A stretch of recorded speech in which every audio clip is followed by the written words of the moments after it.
probably go Munoz. And I think really what it's going to come down to is which position we need more. And I think the list of midfielders that I would throw in a starting lineup right now, I think is a lot bigger than the list of strikers I would want to throw in a starting lineup right now for us.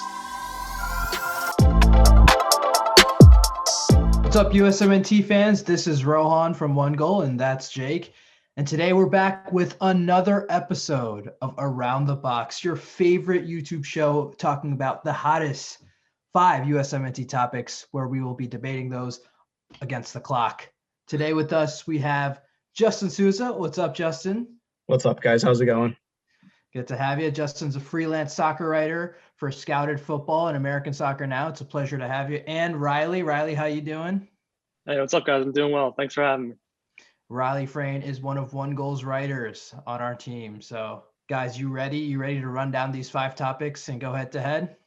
I'm excited. Let's get into it. Yeah, absolutely. Let's get after it. All right, here we go. All right, first topic here. So if you guys have been watching Barca lately, they've kind of transitioned to start playing wingbacks, and Serginho Dest has been playing as a right wingback, and he's been killing it. Anthony Robinson with Fulham, when he's played this season, he's been primarily as a left wingback, and he looks best in that role, much better there than he does in a straight back 4. So with that in mind, do you guys think Berhalter should switch formations to maybe like a back 3 with wing backs? Personally, no. I mean, I think a system takes a long time to develop, especially with a national team, right? When you're with a club team, you see these players week in, week out. You got multiple training sessions, you have multiple competitions, so you have a lot of opportunities to tweak things here and there. National team, not so much. Berhalter in the beginning, he took a while to develop this system, to get the players to really understand it. And since then, a lot of players have shown and done well in this, possession-based system where they're trying to disorganize their opponents, using a possession. So personally, we've made progress. Let's leave it as is. Let's let players really understand the system and make a spot for themselves with what we got so far. Don't change things up right when we just got the system situated. Okay, Riley, do you think that our current system gets the best out of our player pool? So I do actually, and I think the big thing with this is, again, kind of similar to what Rohan was talking about. It really comes down to with the national team. I think you have to build a system, and I think as long as we continue to work within the system that Berhalter is trying to build, I think eventually some of our players, maybe who people feel are playing out of position, maybe like a Dest or a Robinson, because they can play as wingbacks, will eventually, come around and they'll kind of, as we develop into the system, I think they'll really grow into the positions Berhalter needs them to be. Mm-hmm. Yeah, and Justin, do you think that, because right now we don't really play a 10 with the 10 in our current system, but we have some players that much of the fan base thinks are straight 10s, like Gio Reyna. So are there any circumstances in which you think Berhalter should shift a bit and maybe play with the traditional number 10 instead of the dual 8s he's been using? Yeah, I mean, I'm one of those people that thinks Reyna's best position is probably at the 10. I don't know if I'd really want to shift the entire formation to fit him in or Anthony Robinson in or one specific player into the lineup. I think when we played a back 4, Dest has done fine and Robinson's had his struggles.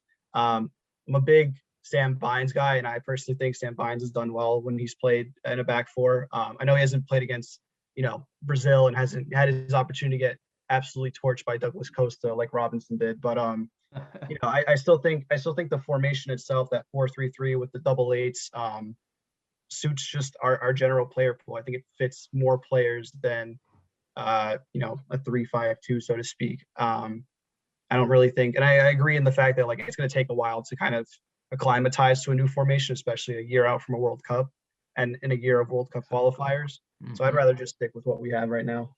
Yeah, I agree. I think at this point, whether it is the best or not, it is what it is, and we got to stick with it, because if we try switching now, it's just too late in the game. It's not going to work. So we got to figure out a way to make this work. All right, moving on to the next topic. The roster just got released today for the European camp later this month. So there were some notable omissions of players that have been performing well in lower leagues. For instance, Haji Wright, who's been scoring loads of goals in Denmark. Riley, I know you know a lot about Haji Wright. Did he deserve a call-up? Was he snubbed? So I think something people necessarily aren't talking about enough is we've had guys in the Danish league like a Jonathan Amon, I think like an Emmanuel Savvy, who when they've been performing well, people are really clamoring, for them to get a call up, whether it be, with the men's national team or at a youth level. And so, I don't necessarily see Savvy getting Haji Wright getting that same kind of love, despite scoring an insane amount of goals really in the Danish league. So what I think it comes down to for Haji Wright is we've kind of seen him in other leagues and he's definitely struggled. So I think for him to maybe get a little more love and eventually get that call up, I think a lot of fans and maybe even coaches would want to see him kind of be able to do it in maybe a slightly better league than maybe, the Danish. Okay, so you think in order for him to get that call up, he's got to make a move somewhere else and perform at a similar level to what he's performing at now? Yeah, I think with Haji Wright, he's kind of hit that stage where I believe he's 23 now, 22 maybe. So I think, he's been in the Bundesliga before. He's been in the Bundesliga too on loan, and he's never really been able to do it really quite anywhere as well as he's doing it in the Danish league right now. And so I think for him to really get some more love and maybe to eventually get that call up, he'd have to show that he's capable of doing it elsewhere as well. Yeah. So Justin, Riley talking about that the Danish league may not be enough. So with the way our player pool is right now, at what leagues are not good enough to be lighting up to get a call up?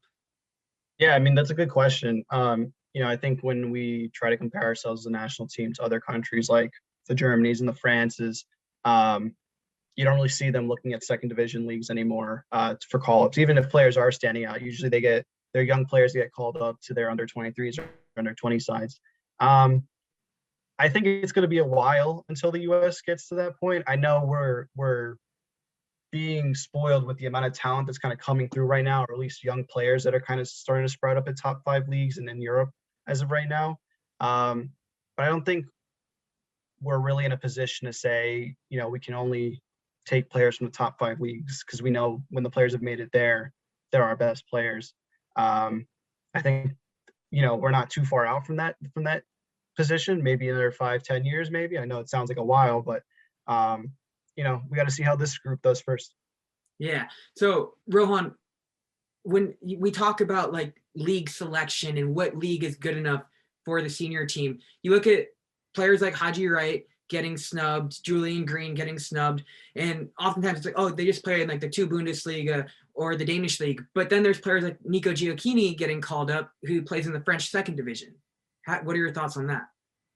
No, I think it's a fair point. I also think that it's quite clear that Berhalter and his team do a lot of research into the entire player pool, because the reality is the player pool is bigger than it's ever been before. So I think they do their research well, obviously with the dual national picks and being familiar with who gets the opportunity and who doesn't. So there's plenty of chances this year with the competitive window. I would expect those players, if they keep their form, to jump into the team in a future roster call-up. All right. So today we saw Pulisic. He got an assist, but he's been used primarily as a sub this season under Thomas Tuchel. The reality is he's going to move on, whether it's now or in 5 years. You look at a Chelsea legend like Eden Hazard, even he moved on eventually. So there will come a time when Pulisic moves on. Maybe it's going to be this summer. Maybe it's going to be 3 years down the line. But when he does move, where do you guys think he should move, Justin? Yeah, I was looking at this more from the perspective of worst case scenario, he leaves this summer or potentially next summer. And just looking in the Premier League, 2 teams that stood out to me that needed depth at one of their winger positions, whether it be right or left, were Man United and Liverpool. I think Man United isn't really settled on Daniel James playing on the right side. And I know Mason Greenwood and Marcus Rashford have kind of played on the wing as well. But I think if Pulisic becomes available, I don't see why they wouldn't try and lock down that position with a player they know can do some damage in the Premier League. And Liverpool just generally needs some fresh legs on the wings. They have Jota, who's kind of filled in for Mane or Firmino or for Salah when they needed somebody up top. Minamino hasn't really kind of kicked into gear yet. But that's kind of in the Premier League. Outside, I've looked at Milan potentially. Napoli, I thought was a pretty decent shout if they get a big sell like Koulibaly or somebody else, because they're going to need money to pay for Pulisic. Or potentially Leipzig if they kind of want to turn him into an inverted winger where he's playing in that 4-2-2-2. But yeah. Yeah, so I think it's clear there's a lot of options that Pulisic could go to. So I guess to narrow it down a bit, will his next move be a step up, like a Real Madrid or Barcelona, or do you guys think it's going to be a step down to an Everton, or I'd say Leipzig is probably a step down as well. What do you think, Riley? So I think, especially obviously he got the assist today, but I think if the trend kind of continues on this path where he's not really getting as many minutes as he should, or as I should say as he could, it'll have to kind of be a step down, and not necessarily one of those bigger clubs like a Real Madrid that you mentioned. I think he'd have to kind of look somewhere else, like more like a Leipzig, or maybe to go back to the Bundesliga even in general. But yeah, I think overall it would probably have to be a step down. Okay. So Rohan, do you think he could end up at a Bayern Munich, which it's definitely a step up, and he's got the history. Yeah, look, as long as he doesn't join Chelsea's loan army, I'm a happy guy. I think a move back to Germany could suit him. Obviously, Bayern laughed off his price tag when he was trying to be sold from Borussia Dortmund, and obviously Dortmund, they probably didn't want to sell to that direct rival again. Chelsea, I would be surprised if they sold a player who has a lot of potential still to a direct rival. Obviously, in the past, people joke they kind of hand off their scraps to teams like Arsenal and stuff like that. But I would be surprised to see if he's going to go to a similar level or higher level team, it's going to be Bayern. If not, he's probably going to go to a slightly lower but higher potential club like a Napoli, Everton, etc. All right, cool. So with the Olympic roster released this week, there is a lot of interaction on Twitter about the roster and some of the decisions that were made. Most notably, there was no creative player on that roster. People on Twitter complaining that the US always does this and all we do is favor athleticism over players with a more technical skill set. So this question is, does US soccer still favor athleticism over technique? And personally, I don't believe so. I don't think that's true. I think that's a lazy narrative that a lot of people on Twitter just like to throw around because they don't like to think critically about it. Because if you look at some of our call-ups recently, we have not called up the most athletic people in the player pool. We recently called up Richie Ledesma. We called up Efrain Alvarez, and it's clear Berhalter's interested in Alvarez. Before that, we had players like Michael Bradley, who's literally a snail.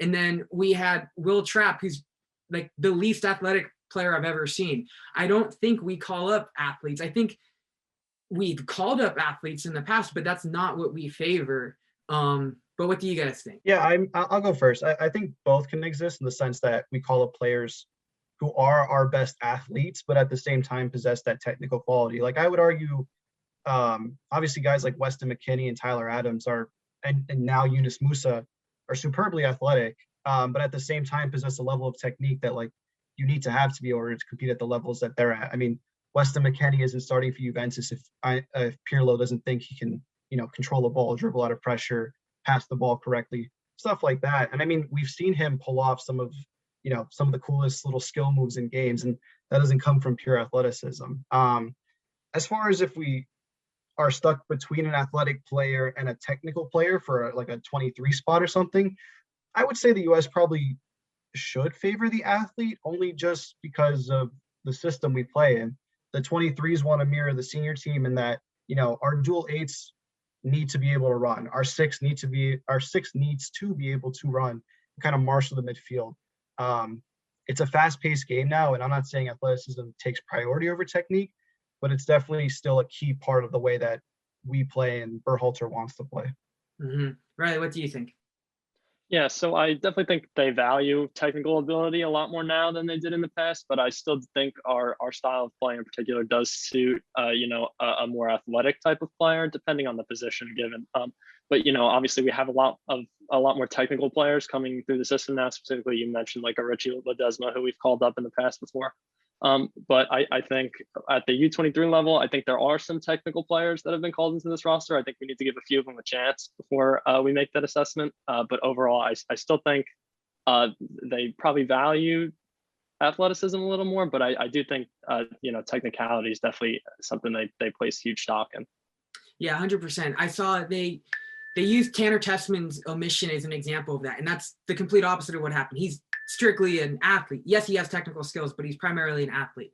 Moving over to unathletic players or less athletic players, Efrain Alvarez or Santiago Munoz. Both of them are dual nationals. Both are currently more aligned with the Mexican national team than they are with the US. So if you guys could pick one of them to take to, 2026, because that's probably when they'll be ready for the full senior team.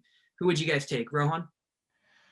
Santiago Munoz for the pure nostalgia, man. Like I love the goal series and but he has been in great form, right? Like he's been scoring goals in Liga MX, and obviously we do have a lot of up and coming strikers. The time before we get to really pick which one makes like a World Cup squad, it remains to be seen, and we still have a bit of a runway there. And obviously with Efrain Alvarez, super talented, there's obviously huge questions about his work rate. But honestly, I think for the fact that Munoz can bring a lethal type of finishing to our attack, it's something that hasn't been completely dominated by more than really one player. I mean, Josh Sargent is there, but there could be some competition for the places below him. So yeah, I'd love to see Munoz take that spot. Riley, I know you follow the U20 player pool pretty in depth. So who would you take?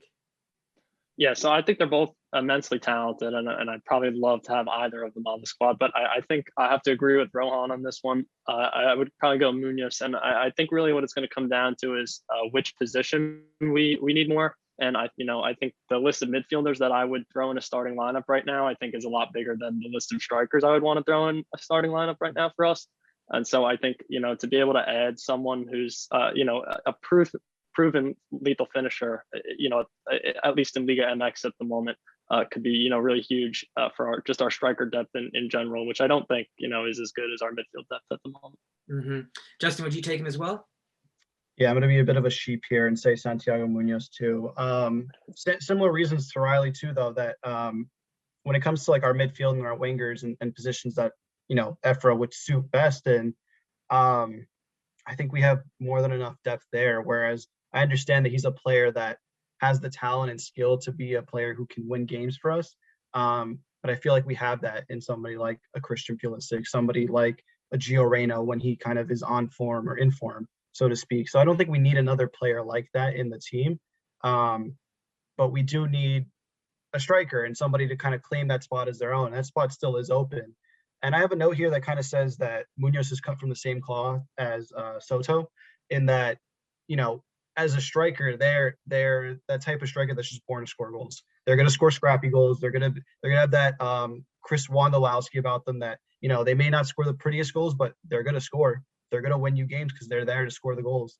And that's what I think is missing in a few of our striker prospects. I think a lot of them, play into that Berhalter role, that they link up a lot, but I don't think they have that killer instinct that Munoz has. Yeah, and then just to wrap up here, how likely do you think it is that we could even get Munoz into the player pool? Hey, we got Musa and Des, so I think the world's our oyster in that department. All right, guys. Hope you enjoyed another episode of Around the Box. Let us know what you like. If you agree, disagree with any of our opinions, like, subscribe, and comment below what you enjoyed. With that being said, I'd like to thank Justin and Riley for joining us for this episode. Justin, you want to tell the fans what you've been working on? Yeah, so I'm a freelance writer, as we said in the intro, for Scouted Football. I basically cover under 23 players in the U.S., North America, so U.S., Canada, Mexico, and I have Portuguese descent, so I keep an eye on the Portuguese league too. You guys can follow me on Twitter at JustinSousa99 and Scouted Football at ScoutedFTBL on Twitter. Riley, you want to tell what you're working on OneGoal? Yeah, so I just had an article come out about Red Bulls stacking a bunch of U20 talent over the past year. I'm working on another article about Jose Gallegos going on trial with Bayern. And just make sure you check out all the great stuff OneGoal is doing and all the other writers and everything.